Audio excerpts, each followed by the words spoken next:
Hola, ¿qué tal amigos de YouTube? Bienvenidos a mi canal de historia. Con el vídeo de hoy vamos a iniciar una serie de vídeos dedicados a la EBAU, a la antigua selectividad. Como sabéis, con el tema del coronavirus existe un nuevo cambio en el modelo de examen de Historia de España que vais a tener que hacer ahora en julio de 2020. En ese cambio es posible que os den distintas opciones de elegir tanto preguntas cortas de la opción A como de la opción B, independientemente de la opción por la que vayáis a estudiar. Todavía no hay nada oficial con respecto a esto, pero cuando se sepa os haré un vídeo explicando cómo va a ser el nuevo modelo de examen que vais a tener que realizar en breve. Sin más dilación, vamos a comenzar hoy con un breve vídeo sobre el tema número 2 enfocado a Al-Ándalus y el Islam. Espero que os guste, así que dentro vídeo.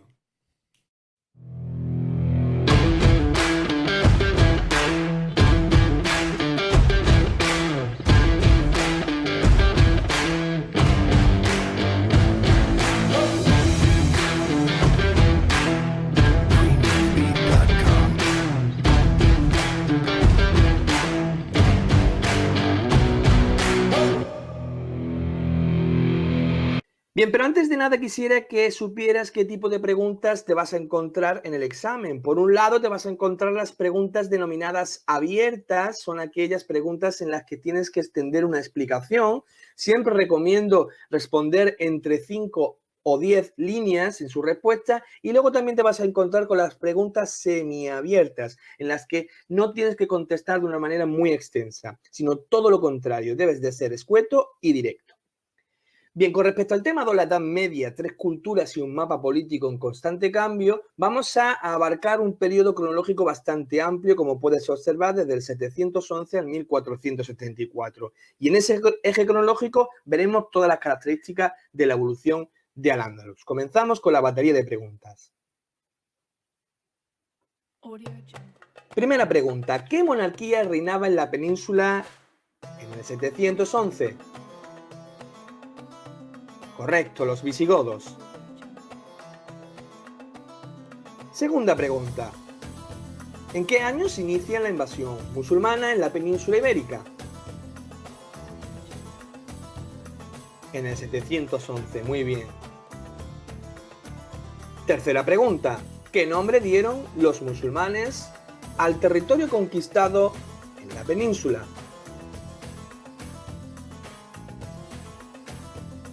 Exacto, Al-Ándalus. Bien, como puedes comprobar aquí en el mapa, observarás en rojo todos los territorios conquistados por parte del Al-Ándalus en torno al 711.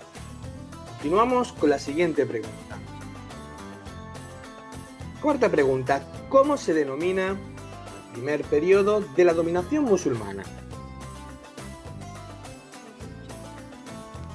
Fácil, ¿verdad? El Emirato dependiente de Damasco. Quinta pregunta: ¿qué dinastía comenzó a gobernar Al-Ándalus a partir del 756? Los omeyas, la dinastía más importante de Al-Ándalus. Sexta pregunta: ¿cuál es el segundo periodo de la evolución política de Al-Ándalus? Muy bien, el Emirato independiente de Bagdad o de Córdoba. Continuamos con la siguiente pregunta: ¿cuál es el nombre del primer emir de la dinastía de los omeyas? Fácil, ¿verdad? Abderramán I.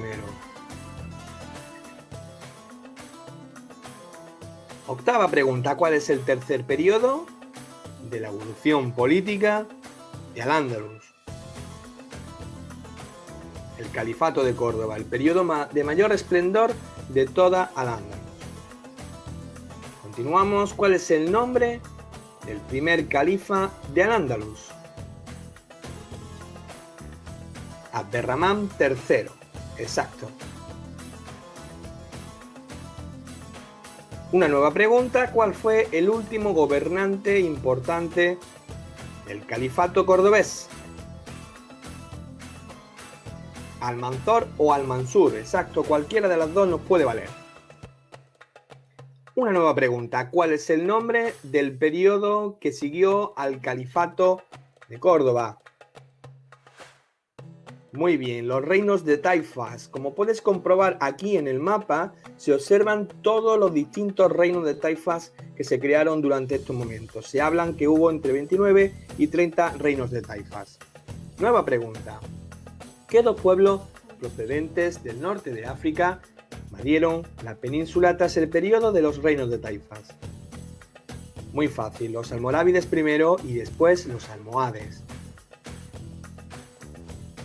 Una nueva pregunta. ¿Cuál fue el último reino musulmán presente en la península ibérica? Fácil. El reino nazarí de Granada. Continuamos. ¿En qué lugar de la península se sitúan los primeros núcleos de resistencia al Islam? Exacto. En el norte peninsular. Como puedes comprobar aquí en el mapa, en el norte, en lo que se observa con una franja en color verde, se situaron los primeros núcleos de resistencia.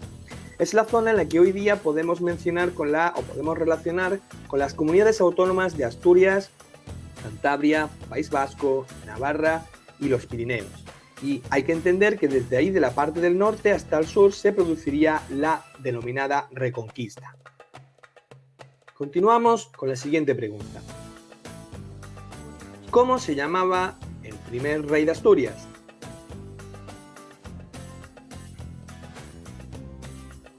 Don Pelayo, exacto. Nueva pregunta. ¿Cuál es la primera batalla entre musulmanes y visigodos? Muy bien, la batalla de Guadalete en el 711. Otra de batallas, ¿cuál es considerada la primera victoria militar para los cristianos frente a los musulmanes? La batalla de Covadonga en el 722, donde está presente Pelayo. Y más batallas aún, batalla que termina por frenar los avances de conquista musulmana hacia Europa. La batalla de Poitiers en el 732. Bien, continuamos. ¿Bajo el reinado de qué rey castellano se produjo la conquista del Valle del Guadalquivir?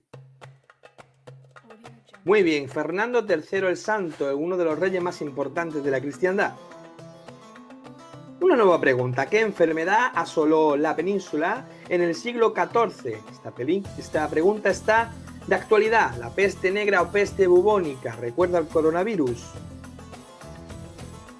Bien, de aquí en adelante lo que nos vamos a encontrar son con una serie de preguntas que denominabas al principio preguntas abiertas y en las que te recomendaba que debías de contestar de una manera mucho más amplia, entre 5 y 10 líneas sería lo correcto.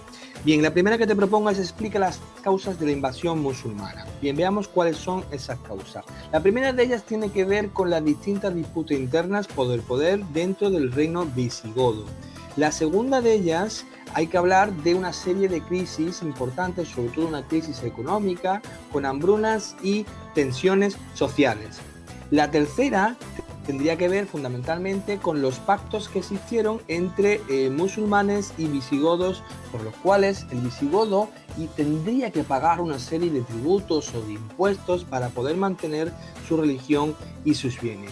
Y por supuesto, y muy importante, había que añadirle ese ímpetu expansivo desde Oriente de los árabes.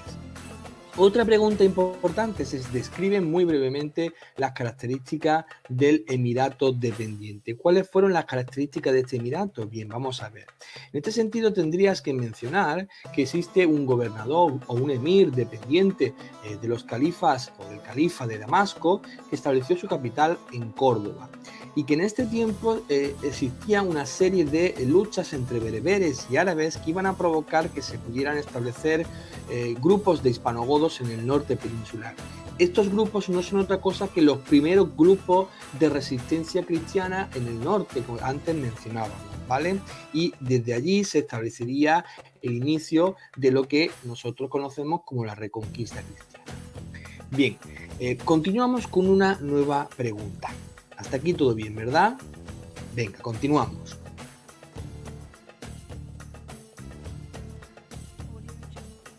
Exacto.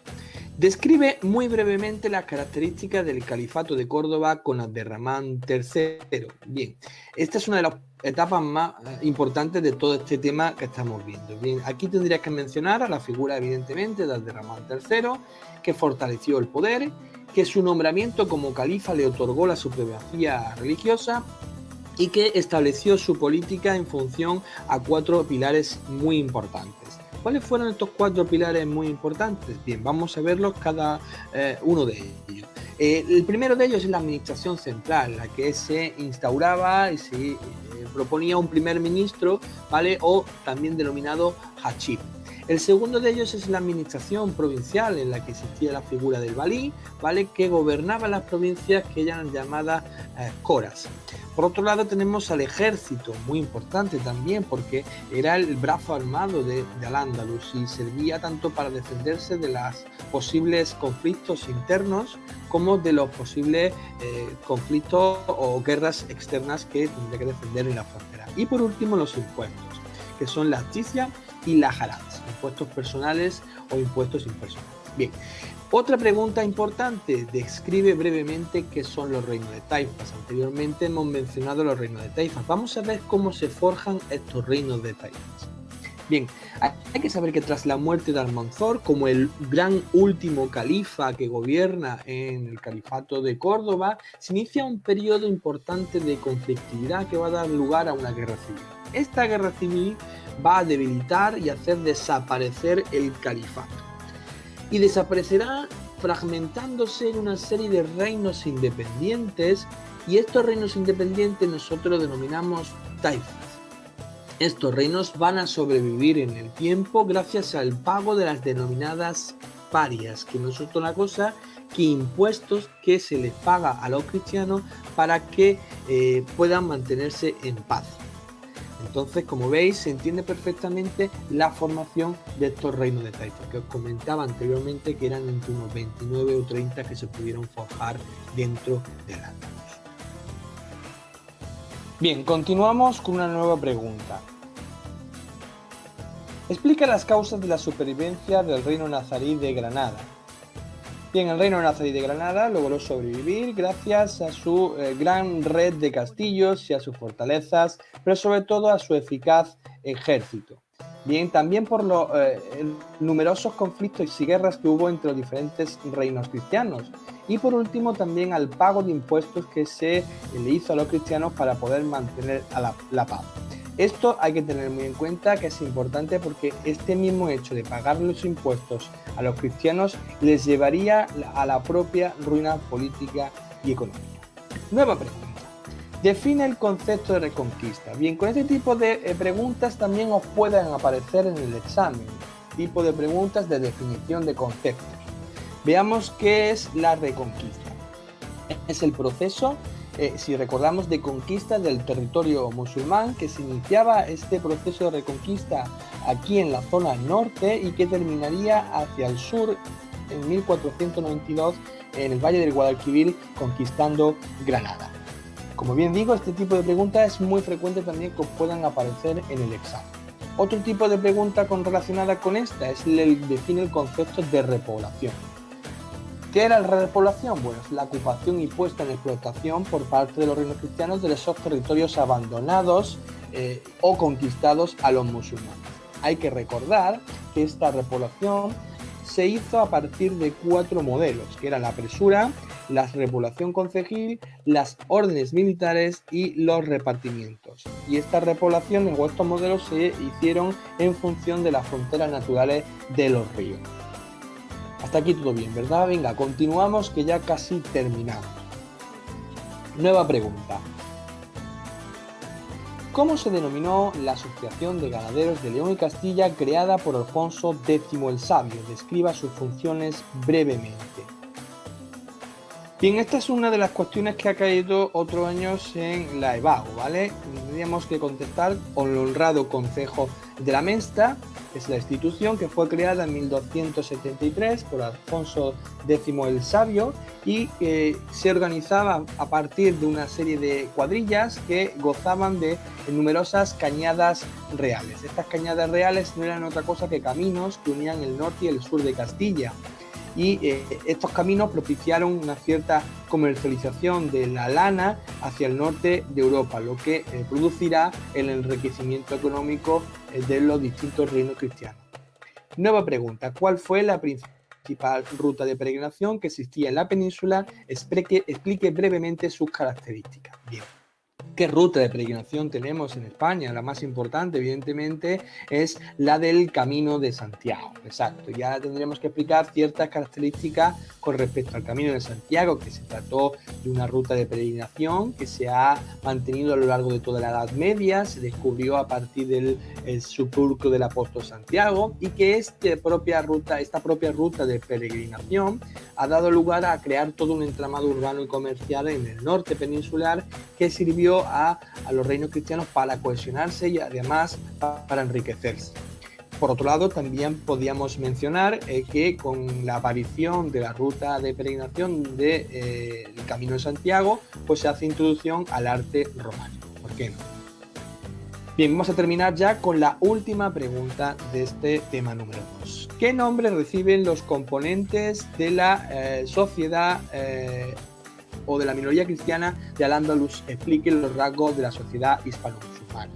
Bien, esta es otra de las preguntas que ha caído recientemente en el último año. Tendremos que contestar con los mozárabes. Y ahora explicar un poquito por encima, de una manera detallada, cómo funciona la sociedad hispano-musulmana de estos momentos. Pues diciendo que queda conformada por una minoría dominante de invasores bereberes y árabes y una gran mayoría sometida por los conquistados, que son los mozárabes, por ejemplo, los muladíes, que eran los que se habían convertido al Islam, y también a los judíos, había que mencionarlos. Estos son cómo quedaría conformada toda la sociedad hispano-musulmana de Al-Ándalus en estos momentos. Bueno, y hasta aquí el vídeo de hoy. Como habéis visto, hemos intentado recopilar todas las posibles tipos de preguntas que os pueden caer en este año en el examen de selectividad de Historia de España. Espero que os resulte útil y si os ha gustado no olvidéis suscribiros a mi canal y darle a la campanita porque aparecerán muchos más vídeos como este. Nos vemos en el próximo vídeo. Adiós.